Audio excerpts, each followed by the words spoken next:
Channel.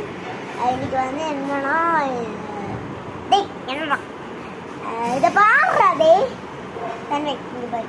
யாரு இவங்கலாம்? யார் அக்காவா? சரி ஓகே. எல்லாரும் எப்படி இருக்கீங்க? நல்லா இருக்கீங்கன்னு சொல்லுங்க. கேக்குது. ஓகே. தன்வி எல்லாருக்கும் ஹாய் சொல்லுங்க. ஹாய் சொல்லு. சரி நம்ம சேலஞ்ச் பண்ணலாமா ஃப்ரெண்ட்ஸ்? நீங்களும் வரீங்களா? சேலஞ்ச் பண்ணலாம். வரீங்களா? நீங்கள் கமெண்ட்டில் வாங்க. சேலஞ்சில் எப்படி இருக்குன்னு சொல்லுங்கள். என்ன சேலஞ்ச் பண்ணலான்னு கமெண்ட்டில் சொல்லுங்கள். நீங்கள் கஷ்டமான சேலஞ்ச் சொன்னால் கூட பண்ணுறேன். இன்னைக்கு என்ன சேலஞ்ச் பண்ணலாம்? டே சேலஞ்ச் பண்ண போகிறோம்டா. ஹாலுக்கு போய் சேலஞ்ச் பண்ணலாமா? பாய்.